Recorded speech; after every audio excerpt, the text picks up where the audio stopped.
Hold up. No, not that. There we go. That's a little bit better. So you can actually see me. What's up, good people? Mark Holmes here, and as always, I want to say thank you all for watching, commenting, subscribing, and being part of the Joe Blue Sports Report. Without you guys, as well as you ladies, you know that this literally does not work. Hope everybody's having a great day. Back down here on the red brick house, and also taking care of some stuff for my in-laws, getting their porch and things together. And of course, happy as can be that football is back. Now we can actually start talking about football as opposed to conjecture. It is absolutely insane. Let me say shout out to my man, Law Nation. I'm going to miss not being out in California for training camp this year. Last year we had the Red Robin report that every day after practice we went to Red Robin, had live streams from there with you fans. And that was incredible. Unfortunately this year, I can't do that this year, but we will be going to the Pro Football Hall of Fame, seeing DeMarcus Ware and Chuck Howley inducted, along all those Eagle greats next week. Anyway, listening to Law Nation, he had a caller call in who was talking about Dak Prescott, that Dak Prescott doesn't have it and things, that this is going into his 7th year. He doesn't know how to run the offense and things. And so Law was going back at, shout out to Law, because Law was like, wait a minute. He said, do you think if the Eagles didn't have A.J. Brown, if they had Pascal and, can't remember the other bust wide receiver they had. He said, do you think if they had those guys for wide receivers that they would have been in the Super Bowl? The guy said no. He said, well, do you think that if Jalen Hurts had been on the Cowboys with Noah Brown and a Michael Gallup that was recovering, would he have gone to the Super Bowl? He said no. Then why is your expectation that Dak Prescott is, if you say that Jalen Hurts is elite and so much better than Dak Prescott? Because the situations aren't the same. And the craziest thing that I heard today, driving down here, I was listening to First Things First, and this morning, I think it's Chris Broussard. Like I said, I was listening to it on satellite radio. And he was going through and talking about Dak Prescott and saying that Dak Prescott, even if he wins, even if the Cowboys go to the Super Bowl, and this is where it was kind of crazy because everybody else was actually defending Dak Prescott because Greg Jennings was saying, he had almost a 5,000 yard season. He had 37 touchdown passes one year. And the guy was like, oh, but how many of that, how much of that was against bad teams and stuff? And at least they fired back at him with, well, Matthew Stafford, if you go through, his whole career was going against prevent defenses because the Lions were always behind. But his take was the Cowboys could win the Super Bowl and he's still not elite, even if he has a fantastic season. He said the only way Dak Prescott is elite is he is leading the Cowboys to a dynasty.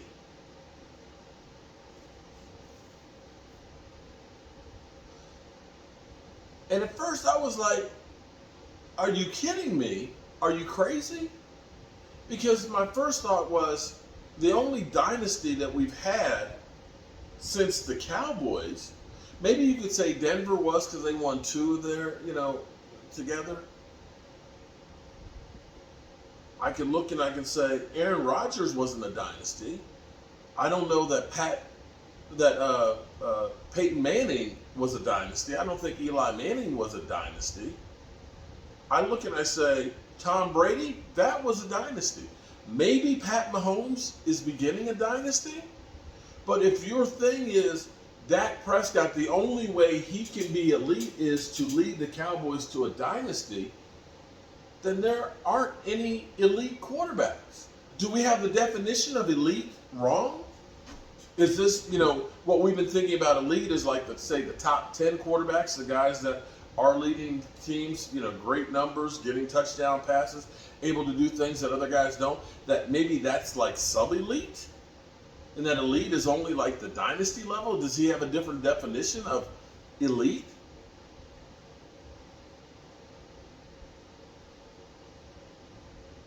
But for this guy on Law Nation to literally say, not like Tony Romo. Well, wait a minute, bro.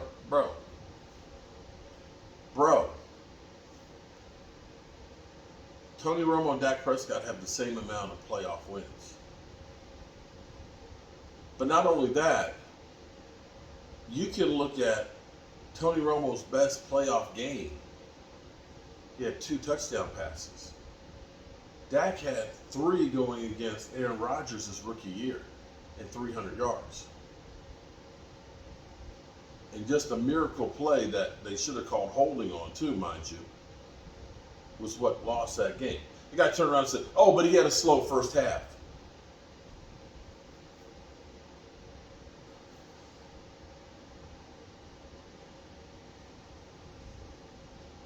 You know how many times Pat Mahomes and the Kansas City Chiefs have slow first halves? That they're behind in the first half and then they kick it into gear in the second half? I don't hear anybody say Pat Mahomes has slow first halves, but they will with Dak Prescott. But be that as it may, you can look at the Rams game and say that Dak had a good game against the Rams. Fortunately, we couldn't stop anything. Couldn't stop them on 4th down. We got the ball back again, we would have won that game. I can look at beating Seattle Seahawks, something Tony Romo bobbled a snap against in the playoffs. I can look at Tampa Bay where he threw for over 300 yards, rushed for a touchdown, and threw 4 touchdown passes. And when we got to San Francisco, one of the best defenses in the NFL that averaged 17 points a game, on the road on a short week, with a guy that had a plate in his thumb that he broke during the season, I realized that the expectations, it doesn't matter. It doesn't matter what Dak does. If you literally say he can win the Super Bowl, but he's not elite, nothing Dak Prescott will ever do will be good enough for some people. I see my flame here is going out. I think trying to tell me that our time is up. It's insane. It's insane. The Cowboys lucked into a franchise quarterback. They literally lucked into a franchise quarterback. They didn't have designs on saying, we're getting Tony Romo's replacement. They literally lucked into finding that guy. You know,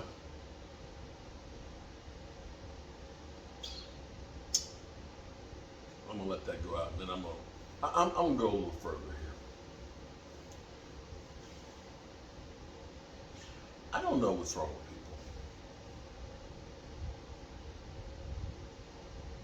I don't know if this is the new world that we live in because of social media, that people don't interact with others any longer.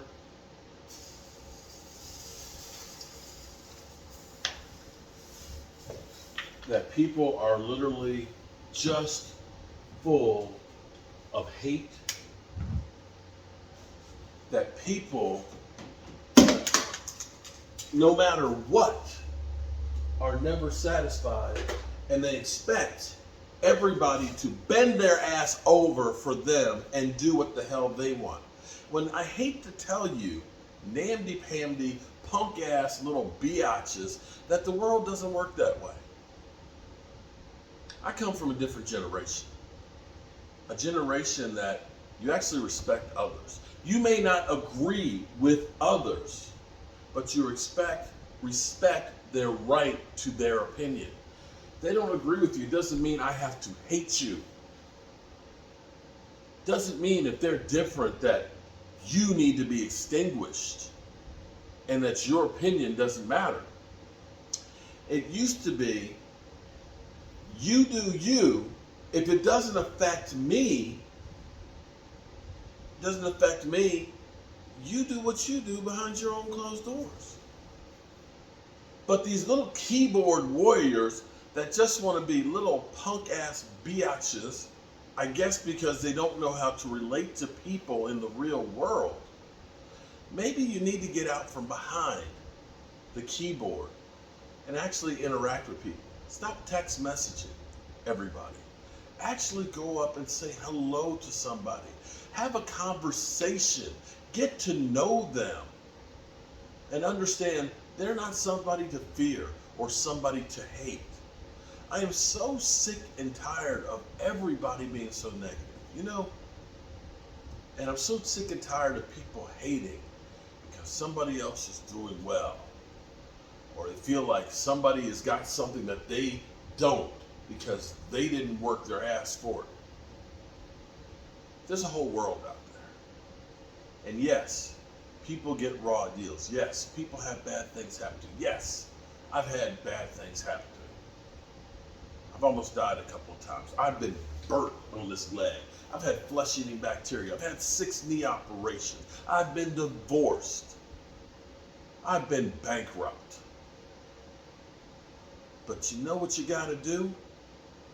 You got to be responsible for you and your actions. And you have to pick your ass up. And if you want to be successful, that's on you. Stop blaming everybody else for your shortcomings. You fix you. Stop hating everybody. Because you know what? That shit's not going to get you anywhere. It's not.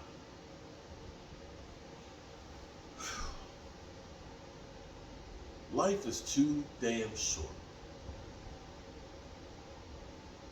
And life is too precious. You know,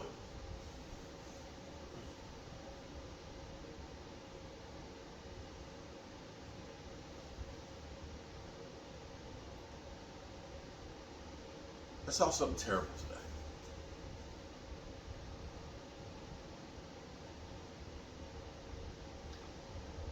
A few days ago, a person died. Police came, ambulance came, so on.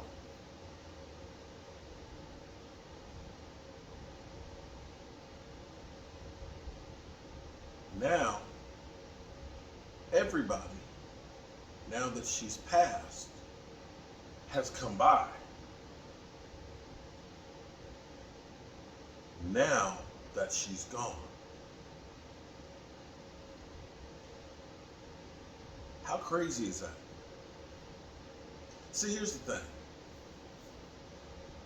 For me,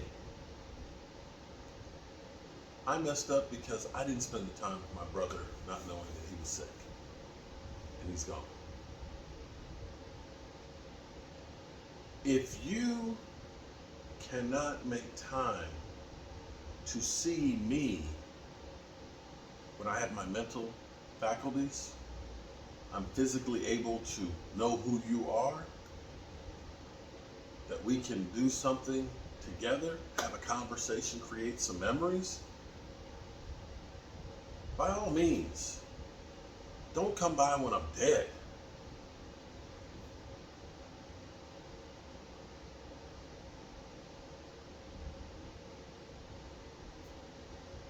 Come by when we can talk, when we can spend some time. Don't wait. That's the real tragedy. That's why I tell y'all every night, tell the people you love them. You might not get the chance again, and you don't want to be that person that's coming by to see somebody when they're gone. And you don't have the chance to say, I love you. Don't do it. And you haters out there, stop wasting your life. Do something productive with it. But then again, y'all, as they say, people ain't hating you, ain't doing something right. You know, maybe I'd rather not be doing something right. Football's back, y'all.